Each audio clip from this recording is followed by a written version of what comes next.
Hello बच्चों, कैसे हैं सारे बच्चे। आई होप सारे बच्चे बहुत बहुत अच्छे होंगे, बहुत अच्छे तरीके से पढ़ाई कर रहे होंगे। मैं शीतल शर्मा, आपकी बायोलॉजी टीचर।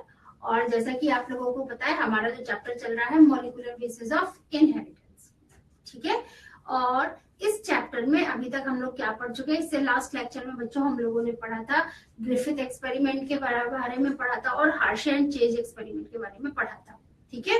तो ग्रिफिथ जो थे वो थोड़ा सा आइडिया दे गए थे कि कोई ऐसी चीज है जो एक जनरेशन से दूसरे जनरेशन में जाती है, थोड़ा सा, है ना। तो बस वो डिटेक्ट नहीं कर पाए थे कि डीएनए ही एक जनरेशन से दूसरा जनरेशन तो हम नहीं बोलेंगे, कोई ऐसी चीज है जो क्या है, जो किसी चीज को क्या कर रही है, जो कोई चीज स्टेबल है, ठीक है। लेकिन वो क्लियर नहीं बता पाए थे कि वो जो स्टेबल है वो क्या है, ठीक है। लेकिन हार्शे एंड चेज के एक्सपेरिमेंट के बाद में क्लियर हो गया था कि जेनेटिक मटेरियल जो है वो डीएनए ही है, ठीक है। तो ग्रिफिथ जो है वो ये क्लियर नहीं कर पाए थे कि जेनेटिक मटेरियल जो है वो क्या है, ठीक है। तो यहाँ पर देखिए, अब हम देखते हैं क्या पढ़ रहे हैं, प्रॉपर्टीज ऑफ जेनेटिक मटेरियल, ठीक है। जेनेटिक मटेरियल की क्या क्या प्रॉपर्टीज है, ठीक है। अब जेनेटिक मटेरियल तो प्रूव हो गया, किसने किया, हार्शे और चेज ने किया, है ना। अब हम देख रहे हैं इसमें ऐसा क्या है। तो देखिए बच्चों, ये टिपिकल हमने आपकी एनसीईआरटी ही लिया है, तो जो एनसीईआरटी में वही हम डिस्कस कर रहे हैं। क्या था कि इट बिकेन, ये पता चल गया था क्या, that it is DNA that act as genetic material, ठीक है। हार्शे एंड चेज के एक्सपेरिमेंट से ये तो पता चल गया था, क्या पता चल गया था कि डीएनए ही क्या है, जेनेटिक मटेरियल है, समझे। डीएनए क्या है, एक जेनेटिक मटेरियल है, ठीक है। लेकिन क्या है कि इट बिकम्स सब्सिक्वेंटली क्लियर, ठीक है। क्या क्लियर हो गया था, दैट इन सम वायरसेस, क्या क्लियर हुआ था बच्चों कि कुछ वायरस में, ठीक है, क्या वायरस में क्लियर हुआ था कि RNA is the genetic material. क्या हुआ था कि RNA is the genetic material, ठीक है। और उन वायरस के नाम क्या थे बेटा, ठीक है, क्या नाम थे, टोबैको मोजेइक एंड क्यूबी बैक्टीरियोफेज, ठीक है। इनमें ये पता चला था, क्या पता चला था कि इनमें आरएनए जो है वो क्या है, जेनेटिक मटेरियल, ठीक है। इतनी बात क्लियर। अब चलिए आगे चलते हैं, ठीक है। चलिए अगला पॉइंट देखिए कि it should be able to generate its replica, ठीक है। क्या मतलब है कि इसमें कौन सी प्रोसेस हो रही है कि जो जेनेटिक मटेरियल है, ठीक है, इसमें प्रोसेस हो रही है किस चीज की, रेप्लिकेशन की। रेप्लिकेशन का मतलब होता है कि अपने ही जैसे डुप्लीकेट कॉपी बना लेना, ठीक है। और साथ में मेन पॉइंट और क्या है कि it should be able to express itself in the form of Mendelian characters.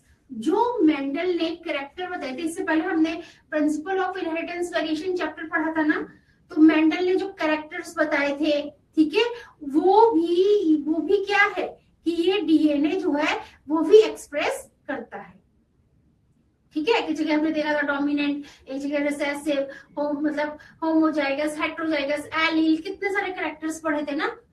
तो it is also expressed by the DNA, ठीक है। अब it should be stable chemically और स्ट्रक्चरली, ठीक है, कि डीएनए जो है वो क्या है, स्टेबल है, ठीक है। कैसे स्टेबल है, केमिकली एंड स्ट्रक्चरली। समझे? स्ट्रक्चर के फॉर्म में भी और केमिकल के फॉर्म में भी क्या है, डीएनए स्टेबल है। ठीक है, और मतलब चेंज नहीं होता। अगर डीएनए चेंज होता रहता बच्चों, तो हम लोग जो है, हम लोग भी पता नहीं कितना सारा चेंज हो जाते। हम लोग जैसे पैदा होते हैं वैसे ही होते हैं ना, बस हमारे शरीर में चेंजेस होते रहते हैं, वो भी स्टेबल फॉर्म में। ठीक है, बड़े होते हैं, बॉडी में चेंज होते हैं, बट ऐसा नहीं है कि किसी का कोई कुछ बन गया। ठीक है, तो यहाँ पे कि it should provide the scope of slow change. ठीक है, म्यूटेशन भी हो रहा था। म्यूटेशन हमने पढ़ा था ना, म्यूटेशन का मतलब क्या होता है, जीन में परिवर्तन। ठीक है, और म्यूटेशन को हम क्या बोलेंगे, चेंज इन जीन। ठीक है, कई टाइप का म्यूटेशन होता है, पॉइंट म्यूटेशन होता है, फ्रेंडशिप म्यूटेशन होता है, एडिशन, डिलीशन। ठीक है, कई तरीके का म्यूटेशन होता है। ठीक है, तो इसीलिए डीएनए में कौन सा प्रोसेस होता है, डीएनए में जो प्रोसेस होता है वो होता है क्या, म्यूटेशन। ठीक है, बात समझ में आई? That is required for evolution. ठीक है, और म्यूटेशन होने की वजह से धीरे धीरे चेंज हो रहा है, तो धीरे धीरे चेंज होने की वजह से कौन सा प्रोसेस हुआ, इवोल्यूशन का प्रोसेस हो जाता है। ठीक है, चलिए अब आगे चलते हैं। अब यहाँ पे देखिए कि stability as one of the properties of genetic material. ठीक है, क्या है इसका मतलब, कि जो भी जेनेटिक मटेरियल है, ठीक है, जेनेटिक मटेरियल का कौन सा कैरेक्टर, स्टेबिलिटी। ठीक है, कौन सा है, कि ये प्रॉपर्टीज है। ठीक है, कि he was very evident in Griffith. तो ये जो जेनेटिक मटेरियल में जो ये स्टेबिलिटी वाली प्रोसेस है, ये किसके एक्सपेरिमेंट से बहुत ज्यादा प्रूफ हुई, ग्रिफिथ एक्सपेरिमेंट से। ठीक है, कौन सा था ग्रिफिथ का, ट्रांसफॉर्मिंग प्रिंसिपल जो था, उसमें हमने देखा था ना कि एस और आर जो थे को हीट किल्ड किया, तो हीट किल्ड वाला डेड हो गया, लेकिन उसको जब आर के साथ मिलाया तो आर जो था कि नॉन विरुलेंट था, लेकिन आर क्या हो गया, विरुलेंट हो गया। ठीक है, तो यहाँ पर कि स्टेबिलिटी की जो हमने प्रॉपर्टीज देखी वो किसमें देखी, ट्रांसफॉर्मिंग प्रिंसिपल में ही देखी, कि that heat which killed the bacteria. ठीक है, कि हीट ने क्या किया था, किल्ड द बैक्टीरिया। ठीक है, बात क्लियर है आगे, कि हीट ने क्या किया था, बैक्टीरिया को किल कर दिया था। ठीक है, कि यहाँ पर कि heat which killed the at least did not destroy some of the properties of genetic material. Bacteria को किल किया, लेकिन did not destroy the properties of genetic material। समझे मेरी बात, कि इसने हीट ने बैक्टीरिया किल कर दिया, लेकिन जेनेटिक मटेरियल की प्रॉपर्टीज को डिस्ट्रॉय नहीं किया। ठीक है, और फिर इसी से क्या हुआ, आर जो था वो क्या था, एक्टिव हो गया। ठीक है, इतनी बात clear.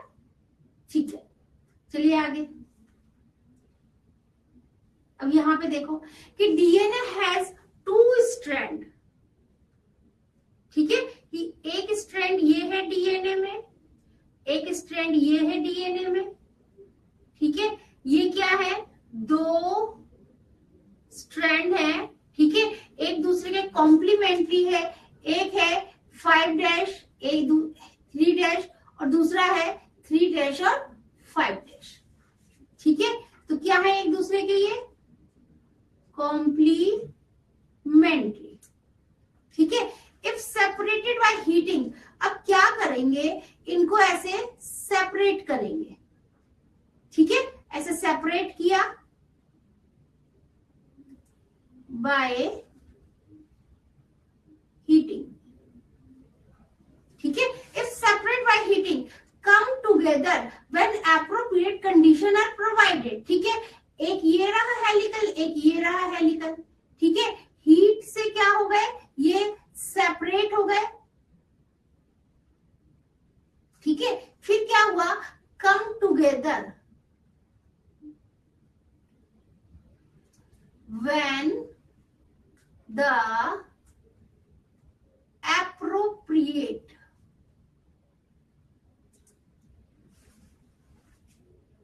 condition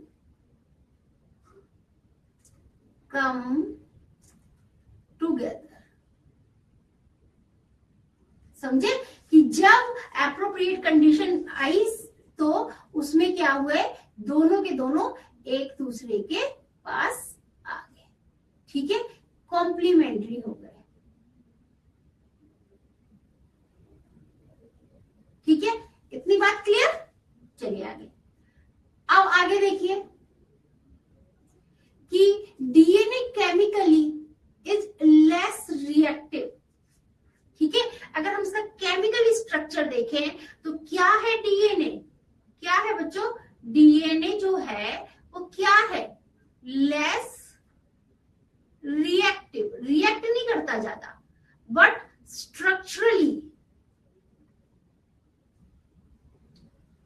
more stable, more stable, बहुत ज्यादा स्टेबल है। और इसका क्या है, एक अगर एक क्वेश्चन आता है कि क्यों है इतना स्टेबल, कि इसमें क्या प्रेजेंट है, थाइमीन प्रेजेंट है। किसकी जगह पर, यूरेसिल की जगह पर, जो क्या करता है, स्टेबिलिटी को बताता है। ठीक है, क्या प्रेजेंट है, थाइमीन।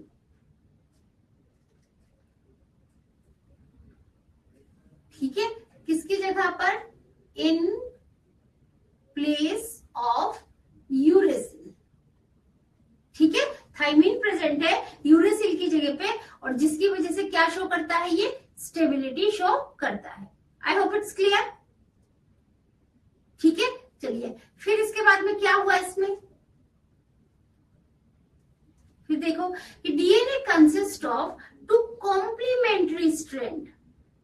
ठीक है, दो कॉम्प्लीमेंट स्ट्रैंड है, एक दूसरे से अलग अलग हो जाती है by heating and brought together when the, जब उनका राइट टाइम है तो जुड़ जाती है।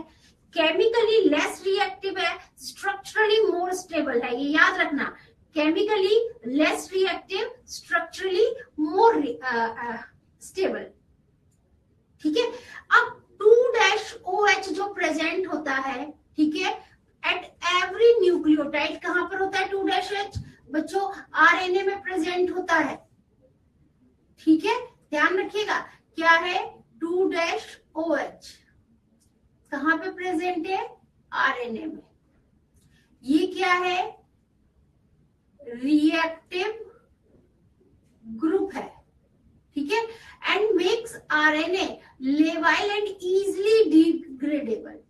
ठीक है, तो ये इस 2-OH की वजह से क्या होता है, जो आरएनए है वो क्या है, इजीली डिग्रेडेबल।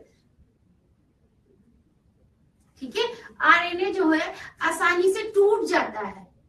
ठीक है, इसीलिए आरएनए को अब हम क्या बोलते हैं, कैटेलिटिक। ठीक है, आरएनए को क्या बोलते हैं इसी वजह से, कैटेलिटिक। ठीक है, और इसलिए क्या है ये, रिएक्टिव। ठीक है, कौन सा, 2-OH। चलिए अब आगे चलते हैं। अभी हमने क्या देखा यहाँ पर कि DNA chemically less reactive, structurally more stable. ठीक है, तो इसी वजह से क्या है कि डीएनए जो है वो क्या है, बेटर जेनेटिक मटेरियल है। ठीक है, तो हम यहाँ पे लिख सकते हैं क्या कि डीएनए जो है बेटर जेनेटिक मटेरियल। ठीक है, चलिए अब आगे देखिए। ठीक है, अगला पॉइंट देखो बच्चों, इसमें क्या है कि DNA RNA able to mutate. DNA और आरएनए दोनों में म्यूटेशन होता है। आरएनए क्या है, ये पॉइंट याद रखिएगा, अनस्टेबल है। ठीक है, और स्टेबल क्या है, डीएनए। तो म्यूटेट एट ए फास्टर रेट। ठीक है, तो आरएनए अनस्टेबल है, इसमें म्यूटेशन जो होता है बहुत तेज होता है। ठीक है, और कॉन्सिक्वेंटली जो वायरस है इसमें क्या है, आरएनए जीनोम है। ठीक है, and having shorter life span, mutated and evolve faster. क्या बात समझ में आई? देखिए, डीएनए आरएनए दोनों में म्यूटेशन हुआ। आरएनए क्या है, अनस्टेबल है। ठीक है, इसमें क्या हुआ, म्यूटेशन हुआ। म्यूटेशन कैसे हुआ, फास्टर हुआ। ठीक है, इसमें अनस्टेबल है। तो अब क्या हुआ कि वायरस जिसमें भी आरएनए होता है, क्योंकि उसमें म्यूटेशन फास्टर हो रहा है, तो इसी वजह से क्या है, हैविंग शॉर्टर लाइफ स्पेन, क्योंकि म्यूटेशन हो गया वो चेंज हो गया। ठीक है, कुछ और फॉर्म में आ गया। उसमें क्या हुआ, shorter life span, mutated and evolve faster. Mutation हुआ, कुछ और फॉर्म में आ गया, म्यूटेशन हुआ, किसी और फॉर्म में आ गया। ठीक है, इसीलिए यहां से भी क्वेश्चन बन सकता है, ध्यान रखिएगा। अब देखिए आरएनए क्या कर रहा है। RNA can directly code for the synthesis of protein. देखिए बहुत इंपॉर्टेंट लाइन है, क्या है कि जो आरएनए है, ठीक है, आरएनए क्या कर रहा है, अकेला can directly code for the synthesis of protein. ठीक है, तो आरएनए प्रोटीन बना लेता है। तो इसका मतलब क्या है, can easily express the character.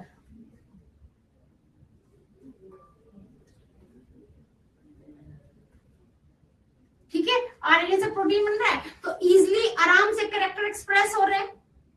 ठीक है, अब हम यहाँ पे देखें कि जो डीएनए है, डीएनए से पहले मैसेज कहाँ जाएगा, मैसेंजर आरएनए में, फिर उसके बाद में क्या बनेगा, प्रोटीन बनेगा। ठीक है, तो यहाँ पे क्या है कि DNA is dependent on RNA for the synthesis of protein. The protein synthesizing machinery has evolved around RNA. तो मतलब डीएनए से डायरेक्ट प्रोटीन नहीं बनता है, पहले डीएनए से मैसेंजर आरएनए और मैसेंजर आरएनए से प्रोटीन। ठीक है, तो एक तरीके से देखा जाए कि जो प्रोटीन बना है वो किससे बना है, मैसेंजर आरएनए से। ठीक है, तो यहाँ पे यही पॉइंट दिया गया है, इसको देखिए कि however is dependent on RNA for the synthesis of protein. The protein synthesizing machinery has evolved around RNA. ठीक है, कि वो जो प्रोटीन बन रहा है वो किससे बन रहा है, आरएनए से।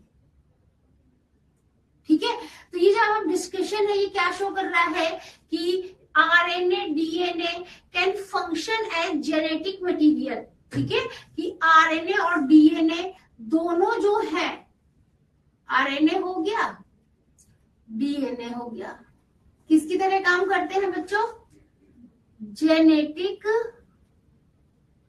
मटेरियल की तरह। ठीक है, डीएनए क्या है, डीएनए जो है स्टेबल है। ठीक है, and for storage of genetic information, तो स्टेबिलिटी की वजह से क्या होता है कि इसमें स्टोरेज ऑफ जेनेटिक इंफॉर्मेशन, ठीक है, जेनेटिक इंफॉर्मेशन इसके अंदर स्टोर रहती है। यहां से भाई कोई चीज मतलब संभाल के रखने वाला है, जाती ही नहीं है। ठीक है, तो for the transmission of genetic information RNA is better. ठीक है, क्योंकि भाई डीएनए ने क्या किया हुआ है,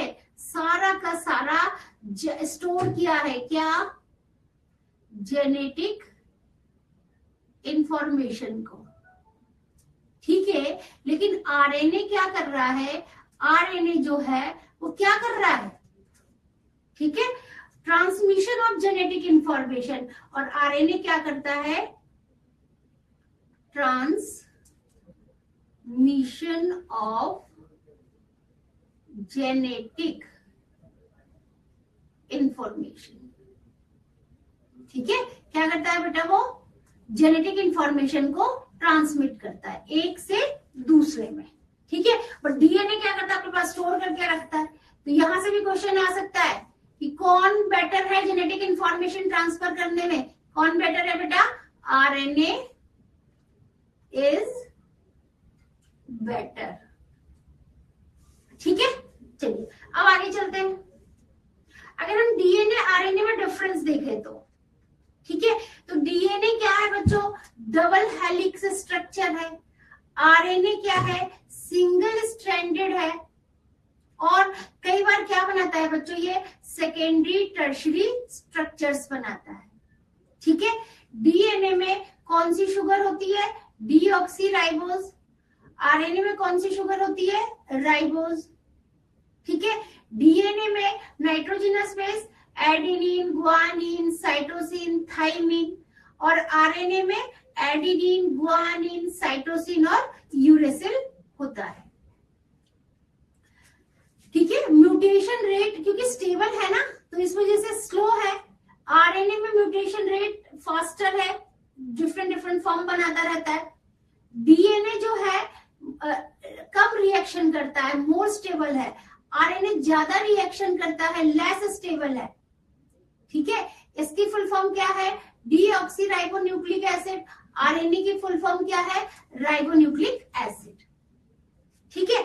अब आरएनए वर्ड अगर इसको पढ़े तो ये देखिए कि जैसे मैंने यहां पे लिखा क्या, क्रोमेटिन, ठीक है, ये क्रोमेटिन है, ठीक है। इस क्रोमेटिन के ऊपर मैंने क्या बनाई है, बीड्स,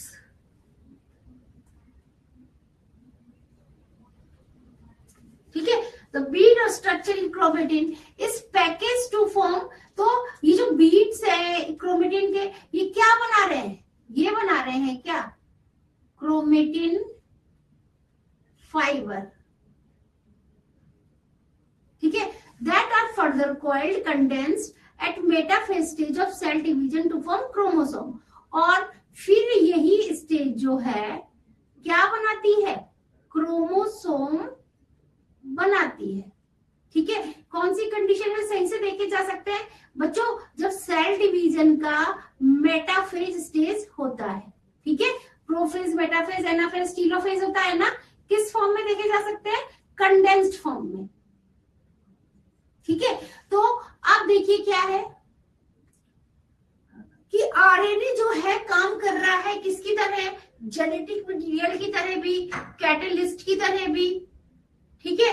अब यहां पर देखो कि there are some important biochemical reactions, कहां पे, लिविंग सिस्टम में, ठीक है।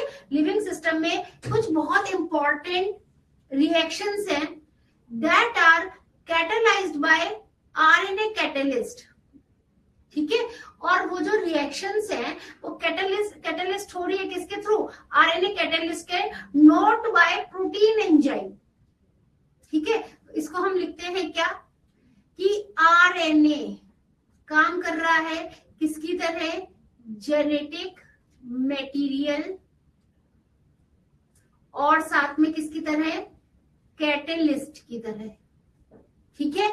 और कहां पे बच्चों, जो लिविंग सिस्टम है, ठीक है, सब इंपॉर्टेंट इन लिविंग सिस्टम, ठीक है। तो लिविंग सिस्टम में कौन सी बायोकेमिकल रिएक्शंस,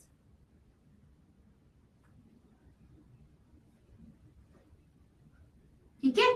क्या है बच्चों कि यहाँ पे सब important in living system are catalysed by RNA catalyst. तो लिविंग सिस्टम में बहुत सारी जब बायोकेमिकल रिएक्शंस होती हैं तो उनको कौन करता है, आरएनए कैटेलिस्ट करता है, ठीक है, and not bye protein enzyme, protein enzyme नहीं करता है। तो आरएनए जेनेटिक मटेरियल की तरह कैटेलिस्ट की तरह काम कर रहा है, ठीक है, और बहुत सारी रिएक्शन जो है किसके थ्रू हो रही है, आरएनए कैटेलिस्ट के थ्रू, ठीक है। तो ये देखिए कि आरएनए जो है कैटेलिस्ट है, रिएक्टिव है बट अनस्टेबल है, ठीक है। और ऐसे ही देखो कि DNA has evolved from RNA, DNA बना किससे है, आरएनए से बना है, ठीक है, और विद केमिकल मॉडिफिकेशंस, और उस डीएनए में क्या है, बहुत सारे मॉडिफिकेशंस हुए हैं जिसकी वजह से क्या है, डीएनए बहुत ही ज्यादा स्टेबल है। डीएनए कैसा है बच्चों, डबल स्ट्रैंडेड है, कॉम्प्लीमेंट्री स्ट्रैंड है, ठीक है, और फर्दर रेजिस्ट चेंजेस, ठीक है, बहुत ज्यादा चेंज नहीं होने देता है, चेंजेस को रोक देता है। कैसे, मतलब हल्के फुल्के होते हैं, बहुत ज्यादा नहीं होते। कौन सा प्रोसेस इसमें होता है, रिपेयरिंग का प्रोसेस भी इसके अंदर हो जाता है। कहीं टूट फूट हुआ तो वो रिपेयर हो गया। समझे मेरी बात सारे बच्चे? चलिए अब आगे चलते हैं, ठीक है। अब यहाँ पे देखो सेंट्रल डोग्मा कि Francis Crick propose the central dogma, ठीक है। सेंट्रल डोग्मा क्या है, जो ये बताता है कि जेनेटिक इंफॉर्मेशन जाता है कैसे, डीएनए से, ठीक है, जेनेटिक इंफॉर्मेशन मूव कर रहा है कैसे मेरे बच्चों, डीएनए से आरएनए, और आरएनए से कैसे, प्रोटीन, ठीक है, ये जेनेटिक इंफॉर्मेशन, ठीक है। चलिए अब आगे देखिए, यहाँ पे सेंट्रल डोग्मा को ध्यान से समझो क्या दिया हुआ है। ये देखो डीएनए से मैसेज गया कहां पर, मैसेंजर आरएनए। आरएनए भी 3 टाइप के होते हैं, messenger RNA, transfer RNA, ribosomal RNA, ठीक है।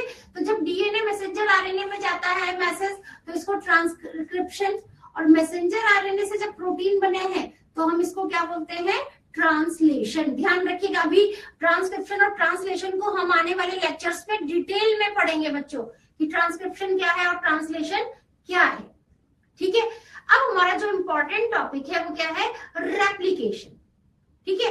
रेप्लिकेशन का मतलब क्या होता है, रेप्लिकेट होना, उसके ही जैसा कुछ और बन जाना, ठीक है।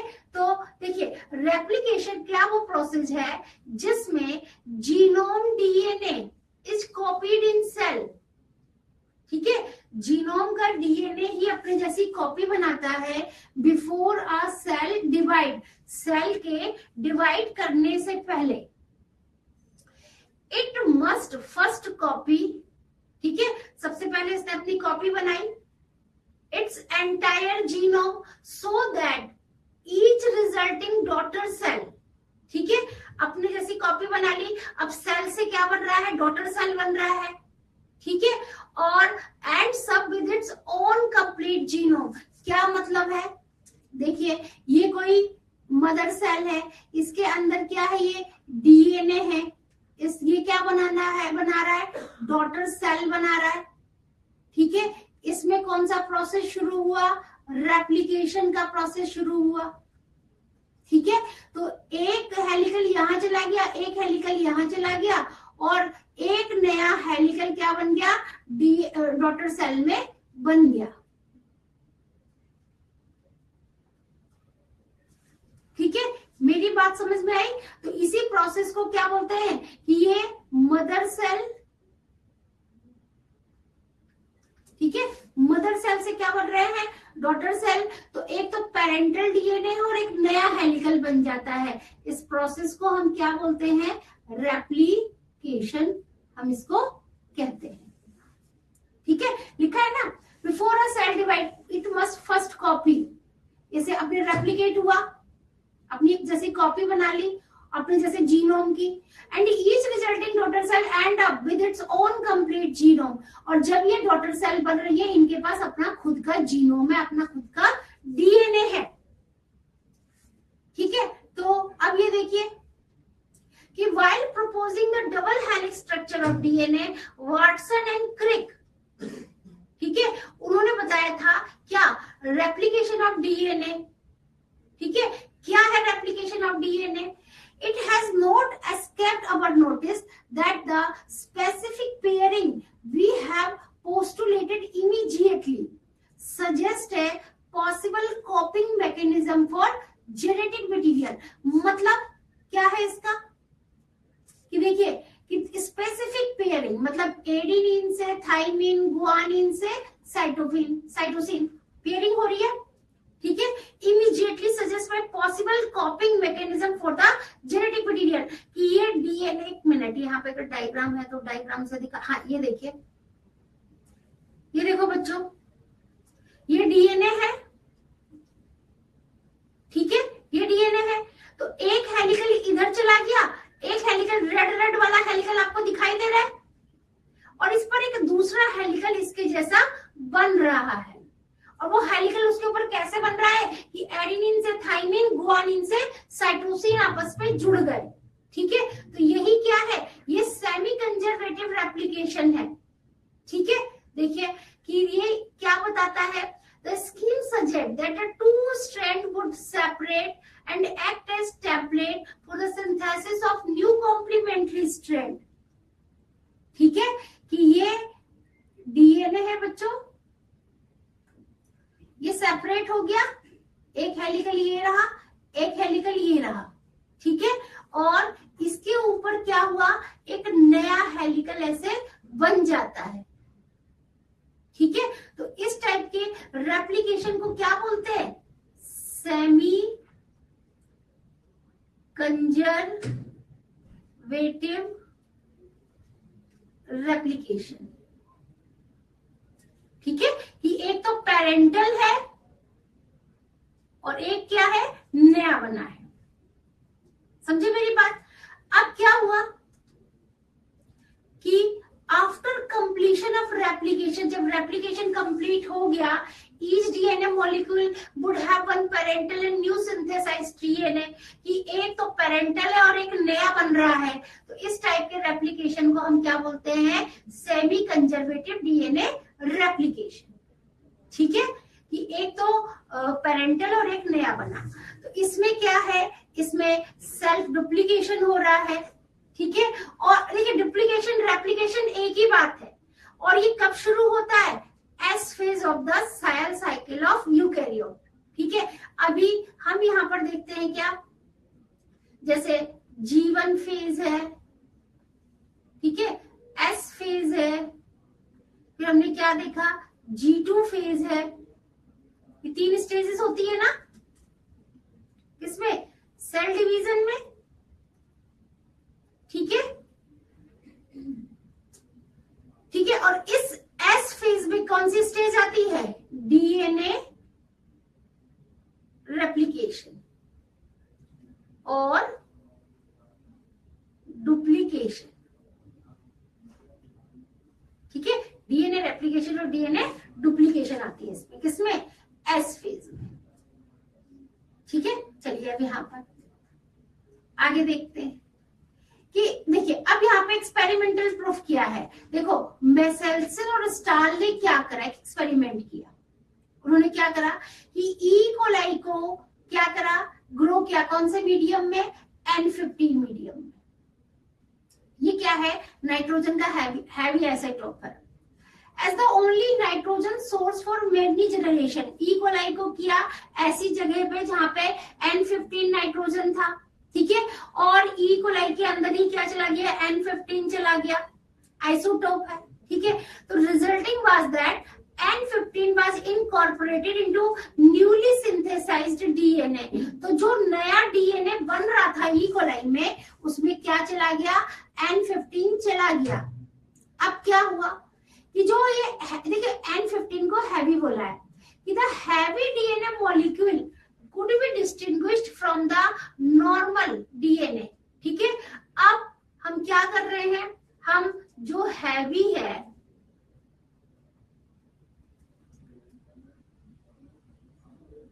ठीक है, डीएनए, इसको हम क्या करते हैं, इसको अलग करते हैं, किससे, हैवी डीएनए को किससे करते हैं बच्चों, फ्रॉम द नॉर्मल डीएनए से। कैसे कैसे करा, इसको सेपरेट किया बाय सेंट्रीफ्यूगेशन इन सीजियम क्लोराइड। ठीक है, कौन से प्रोसेस के थ्रू किया, लिख दी यहाँ पे अंडरलाइन कर देती हूँ, सेंट्रीफ्यूगेशन प्रोसेस कराई सीजियम क्लोराइड में। ठीक है, पहले ई कोलाई को N15 में डाला, वहां पे उसको ग्रो किया, N15 ई कोलाई के जो अगली जनरेशन बन रही है उनके डीएनए में पहुंच गया। अब हम क्या कर रहे हैं, जो ऑलरेडी डीएनए था N14 और N15 उनको हमने सेपरेट आउट किया। ठीक है, कैसे सेपरेट किया, सेंट्रीफ्यूगेशन। सेंट्रीफ्यूगेशन क्या होता है बच्चों, एक मिक्सी की तरीके की मशीन होती है जो बहुत तेज से चलती है। ठीक है, तो उससे हमने इसको हैवी और लाइट नाइट्रोजन को, मतलब जो उसके डीएनए में गए थे उनको अलग कर लिया। फिर अब उसको कहां पे डाल रहे हैं, ऐसे मीडियम में डाल रहे हैं जहां पर नॉर्मल N14 है। ठीक है, and two samples at various definite time, और बार बार उनके सैंपल लेते चले गए। जैसे जैसे सेल बढ़ती जा रही है, मल्टीप्लाई होती जा रही है, हम उनके सैंपल लेते जा रहे हैं। और फिर क्या हुआ, एंड एक्सट्रैक्टेड द डीएनए। ठीक है, हमने डीएनए को निकाला, that remained as double stranded helices, और उसमें किसको निकाला, जिसमें डबल स्ट्रैंड था। ठीक है, अब बहुत सारे सैंपल लिए जिनको हमने अलग अलग किया था, कैसे, सेंट्रीफ्यूगेशन करके सीजियम क्लोराइड में, और अब हम उनकी डेंसिटी देख रहे हैं। ठीक है, तो हम क्या देख रहे हैं कि जो डीएनए एक्सट्रैक्ट हुआ है 1 जनरेशन आफ्टर द ट्रांसफर, तो हम क्या देख रहे हैं कि N15 से जब हमने N14 में हमने डाला, ठीक है, 20 मिनट तक। ठीक है, ई कोलाई जो है उस 20 मिनट में जब डिवाइड हो रही है तो क्या बन रहा है, उसमें एक हाइब्रिड बन रहा है। ठीक है, हम इसको क्या लिखते हैं, हाइब्रिड। ठीक है, हाइब्रिड मतलब इंटरमीडिएट, जिसको हम क्या बोलेंगे, N15 और N14, ये हाइब्रिड बना। फिर क्या करेंगे, फिर डीएनए वहां से निकाला, दूसरे में डाला 40 मिनट तक, फिर देखा क्या आया। फिर उसमें हम देख रहे हैं was composed of equal amount of this hybrid DNA and light DNA। मतलब क्या है कि हाइब्रिड का डीएनए एंड लाइट डीएनए जो है, इनका क्या है, इनका है इक्वल अमाउंट। ठीक है, बात क्लियर हुई यहां तक, इनका क्या है बच्चों, इक्वल अमाउंट है। फिर करेंगे क्या, ये देखिए डायग्राम में, कि सबसे पहले इसको कहां पे डाल रहे हैं, ये देखिए N15। ठीक है, N15 है। फिर इसको कहा 20 मिनट के लिए कहां पे डाला हमने इसको, एन जनरेशन 1 में N14 में, ये हाइब्रिड आ गया। फिर 40 मिनट के लिए हमने डाला, तो हम क्या देख रहे हैं कि देखिए हाइब्रिड और नॉर्मल दोनों इक्वल क्वांटिटी में है ना, लाइट और हाइब्रिड। तो इस एक्सपेरिमेंट से क्या प्रूफ हुआ, इस एक्सपेरिमेंट से ये प्रूफ हुआ कि जो रेप्लिकेशन होता है, ठीक है, डीएनए रेप्लिकेशन होता है, वो कैसा होता है बच्चों, सेमी कंजर्वेटिव। ठीक है, कैसा होता है, सेमी कंजर्वेटिव। चलिए अब आगे चलते हैं। ठीक है, अब हमने पहले तो हमने सेमी कंजर्वेटिव पढ़ा, अब देखिए यहाँ पर क्या है, मैकेनिज्म कैसे हो रहा है, किस तरीके से हो रहा है, कि the separation of 2 chains of DNA is termed as unzipping. ठीक है, क्या मतलब है कि ये डीएनए है, इसके 2 चेन क्या है, सेपरेट हुए, एक ये रहा, एक ये रहा। ठीक है, तो इसको क्या बोला गया, अनजिपिंग। समझे मेरी बात, and it takes place due to breaking of hydrogen bond. कैसे हुआ कि इनके बीच में जो ये हाइड्रोजन बॉन्ड था ना, ये क्या हुआ, टूट गया। ठीक है, ब्रोकन ऑफ हाइड्रोजन बॉन्ड। ठीक है, हाइड्रोजन बॉन्ड के टूटने की वजह से। अब ये जो अनजिपिंग का प्रोसेस है start at a certain definite region which is termed as initiation point और ओरिजिन ऑफ रेप्लिकेशन। मान लीजिए ये जो अनजिपिंग शुरू हुई, ठीक है, एक पर्टिकुलर जगह से हुई जिसको हम क्या बोलते हैं, ORI, मतलब ओरिजिन ऑफ रेप्लिकेशन।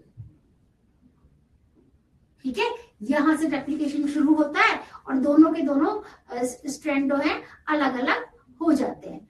अब क्या होगा, जो प्रोकैरियोट है ना उसमें सिर्फ एक ही ओरिजिन ऑफ रेप्लिकेशन होता है बैक्टीरिया में, और यूकैरियोट में क्या है, मैनी ओरिजिन ऑफ रेप्लिकेशन। हम जो यूकैरियोट प्लांट और एनिमल्स होते हैं उनमें बहुत सारे ओरिजिन ऑफ रेप्लिकेशन होते हैं। और ये जो अनजिपिंग की प्रोसेस हो रही है ना, एक हेलिकल इधर एक हेलिकल उधर, तो ये कैसे हो रहा है, हेलिकेज, एसएसपी, टोपोआइसोमरेज एंजाइम की वजह से। तो direction of new strand formation, जो नया स्ट्रैंड बनता है ना बच्चों, वो हमेशा किस डायरेक्शन में बनता है, 5-3- डायरेक्शन में, ध्यान रखना। ठीक है, मेन एंजाइम, इसमें कौन सा मेन एंजाइम है जिसकी वजह से प्रोसेस हो रहा है, DNA dependent DNA polymerase enzyme है। ठीक है, और ये एंजाइम क्या कर रहा है, catalyse the formation of new strand. ठीक है, तो मैं यहां पे लिखती हूं क्या, डीएनए डिपेंडेंट डीएनए पॉलीमरेज। ठीक है, ये एंजाइम क्या कर रहा है, डीएनए डिपेंडेंट डीएनए पॉलीमरेज क्या कर रहा है बच्चों, फॉर्मेशन ऑफ न्यू स्ट्रैंड। ठीक है, फॉर्मेशन ऑफ न्यू स्ट्रैंड, नया स्ट्रैंड बना रहा है किस फॉर्म में, 5-3- डायरेक्शन में। ठीक है, तो कौन सा, DNA dependent DNA polymerase enzyme. अब इसके बाद क्या हुआ, ये बनाया इसने क्या, नया फॉर्मेशन ऑफ न्यू स्ट्रैंड। आगे देखिए, ठीक है, एंजाइम एंड स्ट्रैंड फॉर्मेशन। देखिए डीएनए लाइगेज क्या करता है, डीएनए लाइगेज जॉइंट जो डीएनए फ्रेगमेंट्स है ना उनको जोड़ देता है। ठीक है, और प्राइमेज क्या करता है, synthesis short chain of RNA to start DNA replication. ठीक है, डीएनए रेप्लिकेशन के प्रोसेस में क्या बना रहा है, आरएनए की शॉर्ट चेन बना रहा है, शॉर्ट चेन ऑफ आरएनए। ठीक है, जिसकी वजह से क्या आता है, to start DNA replication.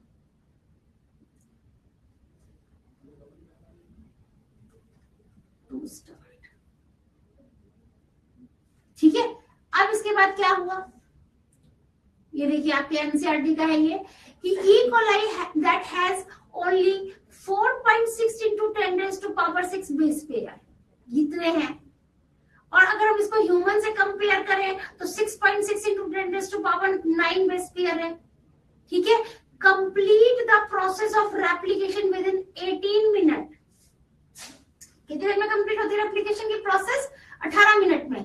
That means the average rate of polymerisation has to be approximately 2000 base pair per second. मतलब एक सेकेंड में कितना हो रहा है, 2000 बेस पेयर हो रहा है पॉलीमराइजेशन में।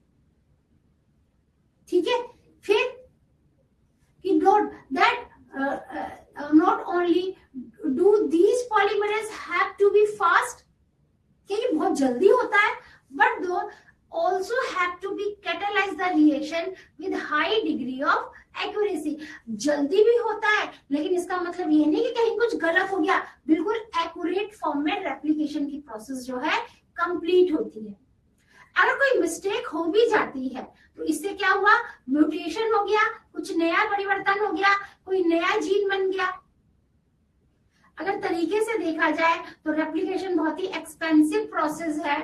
ठीक है, अब यहाँ पे क्या है, डीऑक्सीराइबोन्यूक्लियोसाइड ट्राइफॉस्फेटेज सर्व डुअल पर्पसेस। कैसे? एक तो ये काम कर रहा है सबस्ट्रेट की तरह। जब किसी एंजाइम में सबस्ट्रेट लग जाता है तो एंजाइम काम करने लगता है ना, जिससे क्या हुआ, इसने एनर्जी दी किसके लिए? फॉर पॉलीमराइजेशन रिएक्शन के लिए।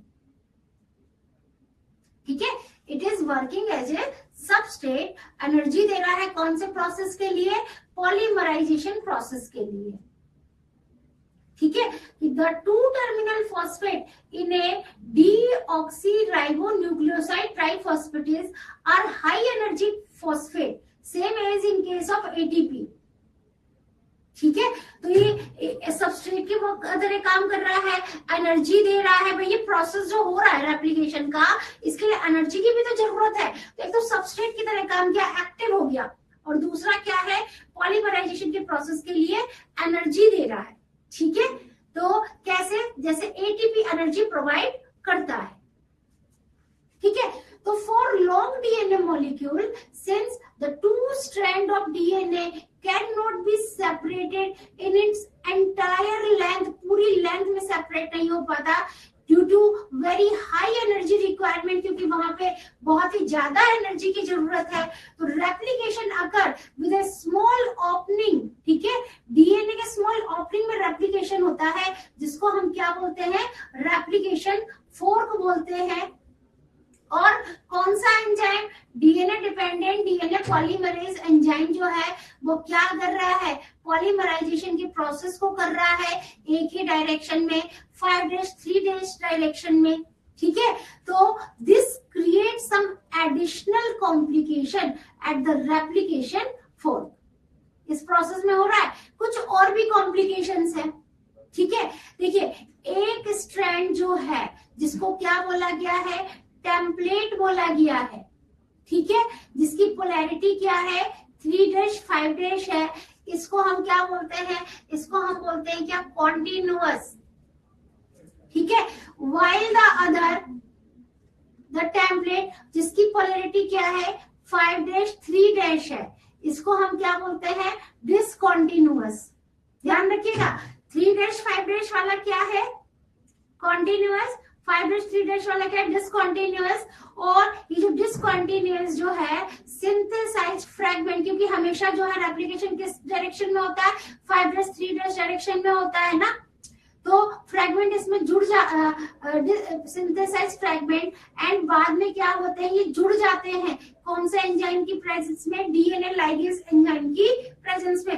तो बच्चों इस पर ध्यान रखना है कि कहाँ पर ओरिजिन ऑफ रेप्लिकेशन हो रहा है, कौन कौन से एंजाइम जो है रेप्लिकेशन के प्रोसेस में भाग ले रहे हैं, किस डायरेक्शन में हो रहा है, और बाद में किस एंजाइम की वजह से वो जुड़ जा रहे हैं।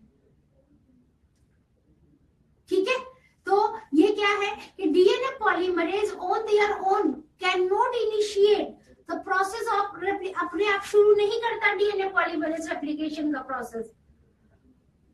और ना ही रेप्लिकेशन जो है does not initiate randomly at any place in the DNA. और रेप्लिकेशन ऐसे नहीं कहीं भी कहीं से भी शुरू हो गया, हमेशा इसका क्या है? एक डेफिनेट रीजन होता है जहां से रेप्लिकेशन शुरू होता है। इसको हम क्या बोलते हैं? Origin of replication. ठीक है, अब यहाँ पे क्या है कि because of the requirement of the origin of replication that है पीस ऑफ डीएनए, जो डीएनए का पीस है, इफ नीडेड, अगर उसकी जरूरत है, टू बी प्रोपेगेटेड। ठीक है, क्या हुआ? यहाँ पे क्या बोल रहे हैं? इट इज क्या है बच्चों? If needed to be propagated during recombinant DNA procedures. ध्यान से सुनिए, यहाँ पे क्या है कि origin of replication, the requirement of the origin of replication, that a piece of DNA, DNA का जो पीस है, अगर इसकी जरूरत है, if needed to be propagated during recombinant DNA procedure, देखिए बच्चों अभी बायोटेक्नोलॉजी में ना हम लोग रिकॉम्बिनेंट प्रोसेस पढ़ने वाले हैं, तो वहां पर हम पढ़ेंगे वेक्टर के बारे में पढ़ेंगे। वेक्टर क्या करता है? जो डिजायरेबल डीएनए है वो पहुंचाता है कहां तक? बैक्टीरिया तक। तो the vector provide the origin of replication.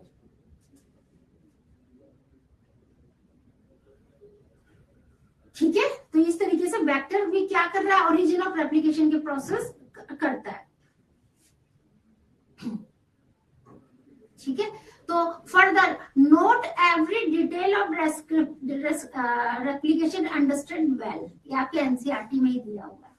अब यूकैरियोट में हम देख रहे हैं कि जो रेप्लिकेशन का प्रोसेस हो रहा है एस फेज में हो रहा है बच्चों, हम लोगों ने अभी पढ़ा G1 phase, S phase, G2 phase.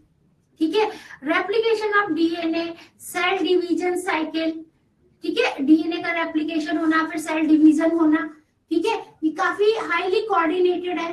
अगर क्या हुआ, आप फेलियर इन सेल डिवीजन सही से नहीं हुआ, कब, आफ्टर रेप्लिकेशन, तो क्या हो जाएगा, पॉलीप्लॉइडी हो जाएगी।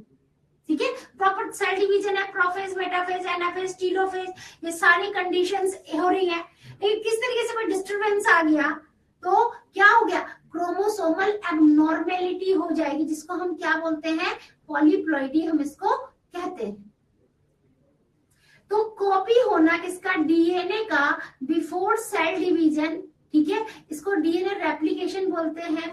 ठीक है, and various enzymes are involve, ठीक है, डीएनए की कॉपी होना, ठीक है, डीएनए से डीएनए जैसा ही बनना, उसको रेप्लिकेशन, काफी सारे एंजाइम्स इसमें आते हैं बच्चों। अभी जो हमने पढ़ा है ना, ये उसको मैं जरा दूसरे फॉर्म में समझा रही हूँ, ये मैंने किसी और बुक से लिया है।